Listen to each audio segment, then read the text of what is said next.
세계 경제가 장기 불황에 휩쓸리고 또 IS에 의한 테러가 곳곳에서 터지고 하다 보니까 정치가 굉장히 영향을 받고 있습니다.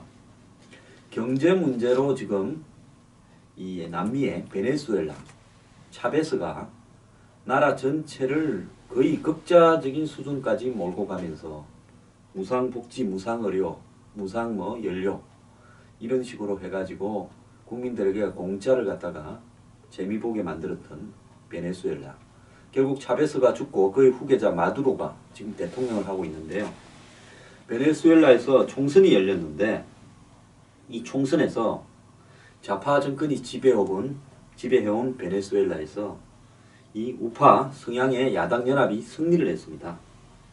그래서 이 그냥 승리한 게 아니라 총 167석 중에서 99석을 얻었습니다. 압도적인 승리를 했는데요. 베네수엘라에는 뭐 대통령을 비판해도 잡아가고 더 나아가서 이 온갖 언론 매체들을 좌파들이 다 장악해서 자신들의 스피커처럼 쓰고 있는데 이런 데서도 국민들이 지금 등을 돌리면서 들고 일어났습니다. 무상복지, 무상의료, 무상교육, 무상연료 제공 이런 부분들이 겉으로는 당장 내 눈앞에서 돈이 좀 생기는 것 같아도 결국은 나라를 거들낸다.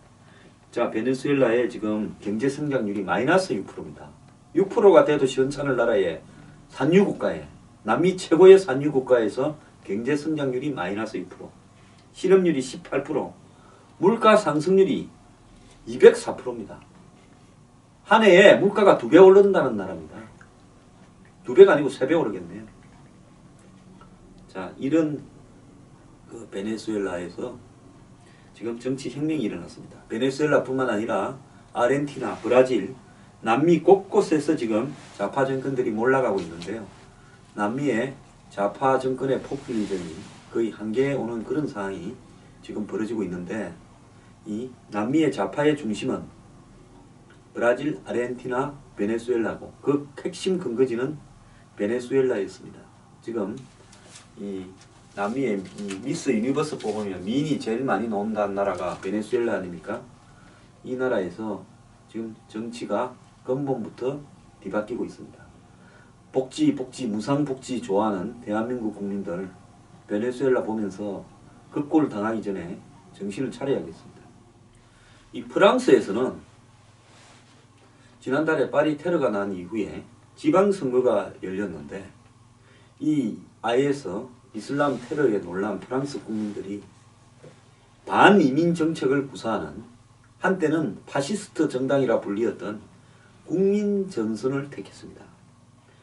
즉 흔히 국민전선은 르팽이라고 하는 사람이 만들었는데 극우 정당이라고 해서 프랑스 사람들은 이 국민전선을 지지한다 그러면 한때는 정상으로 보질 않았습니다. 그 딸이 마리 르팽인데 이 딸이 아버지를 쫓아내버렸습니다. 아버지처럼 해가지고는 제대로 된 우파가 될 수 없다 해서 극우 정책을 주장하는 아버지를 쫓아내고요. 딸은 좀 더 현실적이고 온건한 정책을 갖다가 구사했습니다. 근데 여전히 프랑스 사회에서 봤을 때는 극우적인 성향을 가지고 있죠. 완전히 지금 반이민 정책을 앞에 내세우고 있습니다.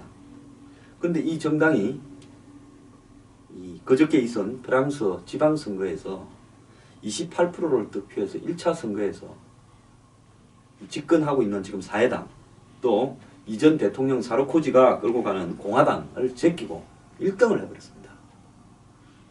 프랑스 같은 사회에서 이 극우 정당이 1등을 했다는 것은 엄청난 사건입니다.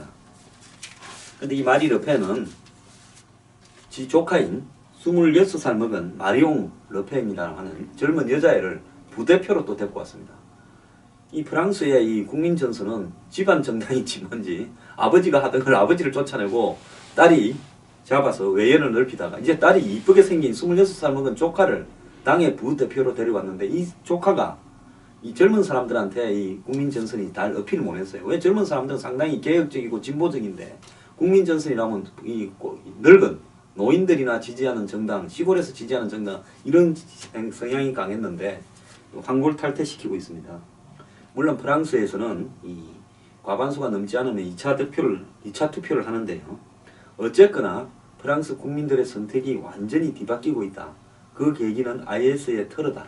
근데 IS의 테러가 나기 전에도 프랑스 사회가 저렇게 10% 이상의 이슬람, 이 중동, 북아프리카 출신들이 이렇게 섞여 있는 상황에서 정상으로 갈 수 있겠는가 하는 우려가 많았는데, 이제 프랑스 사회가 이런 이민이나 이 관용에 대해서 한번 돌이켜보는 그런 어떤 입장으로 되어가는 것 같습니다. 유럽은 점점 거부적으로 갈 가능성이 크다고 보고 있습니다.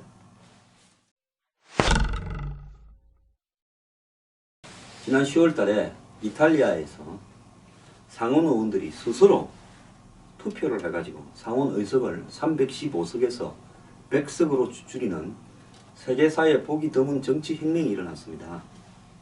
그때 이 상원에서 투표를 했는데요. 상원 의원 중에서 179명이 찬성, 반대 16, 기권 7이랍니다.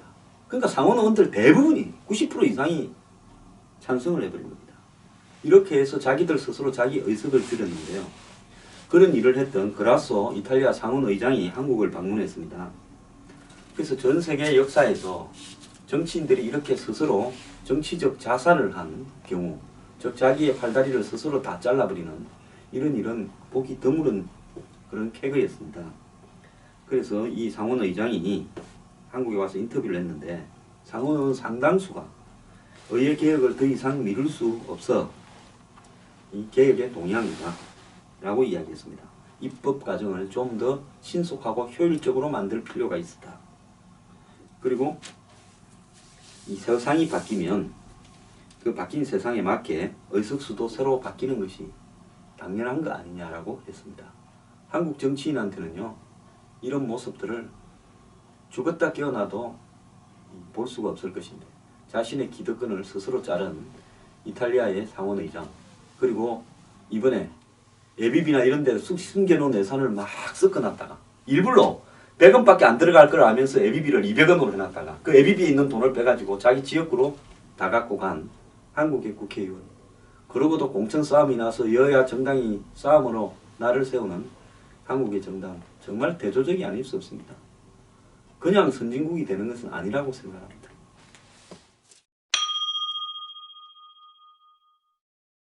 이 미국의 LA 근교 샌버나디노에서 공공 기관 건물에서 나타났던 총기 난사 14명이 죽었죠. 이 사건에 대해서 저는 테러가 확실하고, 아마 이 부분에 대해서 IS와 연관된 테러라고 미국 정부가 말을 하기 굉장히 어려울 것이다 라고 이미 예고한 바가 있습니다. 지금 결론이 그렇게 가고 있습니다. FBI는 이 LA 총기 사건이 자생 테러다, 그런데 IS하고 직접 연관된 부분은 찾기가 어렵다. 하지만 IS의 영향을 받은 외로운 늑대들이 독자적으로 테러를 벌인 거다 라고 이야기하는데, 제가 생각을 하기에는 말이 좀 안 되는 소리를 하고 있습니다. 이 부부 2명이 총격을 벌였는데 그 부인이요, 어느 나라 국적인가가 굉장히 어려웠는데 찾아내기가, 결국 파키스탄 사람으로서 이 IS와 관련된 극단적 이슬람 그 조직에 빠져들어서 중동을 드나들었고, 그러면서 이 인터넷으로 지금 남편이 일찌감치 이민을 와 있던 사람인데 사귀어가지고 결혼을 해서 미국으로 잠입을 한 겁니다. 그래서 이 부분은요, 부인이 주범이고 남편은 마누라 때문에 할 수 없이 이 테러를 가담한 종범이라고 저는 봅니다. 그러면 부인은 이미 이 중동에서 오랫동안 이런 이슬람 원리주의자들과 영향을 받았고, 지금 보면 FBI는 그 부인 파룩이 작년에 사우디아라비아에서 온라인 데이트 사이트를 통해 가지고 남편 말릭을 만나서 입국을 했다는 겁니다. 자, 이것은 뭔가, 이 파키스탄 사람이 사우디에 가 있다가 사우디에서 인터넷을 해가지고 사귄 겁니다. 이민 2세였던 남편을 만나가지고. 그렇다면 이 여자는 처음부터 계획적으로 미국에 오기 위해서 골란 겁니다. 그래서 자기 나라 출신 남자를 인터넷에서 만나서 인터넷으로 교제를 해오다가 그 다음 결혼을 하자 이렇게 되면서 미국에 와서 결혼을 한 거죠. 그러니까 미국 시민권을 얻은 겁니다, 여자도. 그리고 애까지 놓고 살다가 6개월 된 애를 부모한테 맡기고 저렇게 테러를 저지른 겁니다. 그럼 미국은 왜 이 문제에 대해서 자생적 테러라고 자꾸 주장을 할까요? 오바마가요, IS하고 관련해서 지상군을 파견하지 않겠다고 처음부터 선을 꺼놓고 있는데 이게 만약에 IS의 영향을 조금이라도 받은 테러였다라고 하면 오바마는 무조건 지상군을 보내야 되는 겁니다. 이라크하고 시리아에. 그 오바마가 가기 싫으니까요. 어떤 형태로든 결론을 이렇게 애매하게 내는 겁니다. 제가 또 장담을 해요. 제가 미국에 테러 난다고 장담했었죠. 프랑스 테러 났을 때. 또 조만간에 미국의 테러가 공중이 모인 데서 한 번 더 날 겁니다. 오바마는 계속 이 짓을 하다가 나중에는 거의 지지율이 바닥이 되면서 무능한 대통령으로 낙인 찍혀서 쫓겨날 거예요. 뭐 쫓겨나기 전에 임기 다 되겠지만은 오바마가 미국이 모든 무력을 동원해서 IS 파괴할 거다. IS는 웃습니다. 겁이 나가지고 무슨 뭐 지상군 하나도 못 보내는 미국이 무슨 놈의 무력을 동원해서 IS를 파괴해요. 자, 미국은 이 9.11이 난 다음에 9.11을 일으킨 그런 행태의 대규모 테러에는 준비가 다 돼 있는데 이런 자생적 테러에는 준비가 안 돼 있다. 웃기는 거죠. 지금 미국에 IS에 동조하는 이슬람 생각을 가진 사람이 수만 명이 있을 건데 뭐 300명의 홍보대사가 있다라는 보도가 나자마자 다음날 이 LA 테러가 발생했는데요. 그 수만 명이 벌릴 수 있는 테러를 미국이 어떻게 막습니까? 가장 이 테러를 제거하는 방법은 그 근거지인 IS를 직접 시리아하고 이라크에서 추방시켜서 없어지게 하는 게 가장 나은 방법이죠.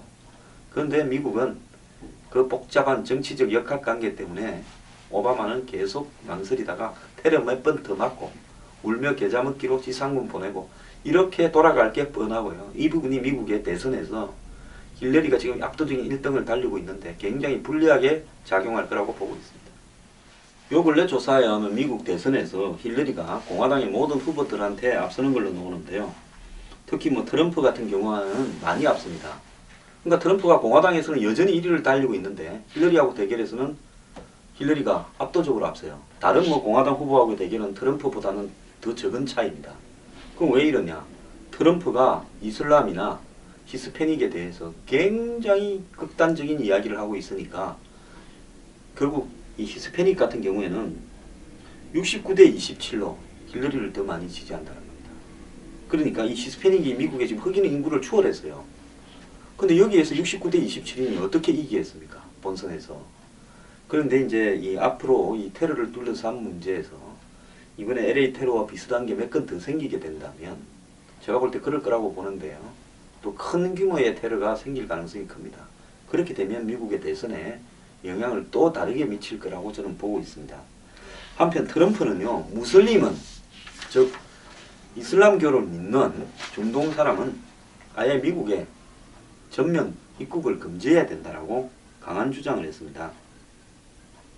그래서 이 무슬림에 대한 미국의 국민들의 일반에 깔려있는 정오를 트럼프가 지금 대변에서 이야기를 하고 있습니다. 트럼프는 다양한 여론조사를 보지 않더라도 정오심은 이해 수준을 넘었다. 미국은 인간 생명에 대한 존중이 없는 지하드 신봉자들을 참혹한 희생자가 될 수 없다라고 이야기를 했습니다. 그래서 무슬림이 이민자든 여행객이든 모든 걸 다 미국에 입국 금지해야 된다. 이런 주장을 했는데요. 이 부분에 대한 비난이 커지고는 있지만은 이것도 테러가 한두 번 더 맞게 되면 트럼프 말이 옳다는 쪽으로 굳어질 가능성이 매우 높습니다. 그래서 지금 IS는요, 미국을 자극해가 미국과 IS와의 어떤 전면전 이런 부분들을 초래할 가능성도 있습니다. 왜냐하면 IS는 국가라고 자칭하지만 국가라는 개념이 없이 지금 리비아로 근거지를 옮기고 있어요. 왜? 미국이 쳐들어오면 시리아나 이라크에서는 미국, 소련, 영국, 미국, 러시아, 영국, 프랑스가 다 연합군으로 쳐들어오면 거기서는 버티기가 어려울 거니까 또 아프리카로 가서 옆으로 도망가기가 좋게 아프리카로 근거지를 옮기고 있습니다. 그래서 이 사람들은 전 세계를 옮아다니면서 세계 강대국을 상대로 테러를 하면서 그 정오를 이용해서 자기 기반을 넓히는 형태로 가고 있기 때문에 그 뭐 국가라는 개념이나 영토라는 개념이 별로 중요하지 않다. 저는 그렇게 보고 있습니다.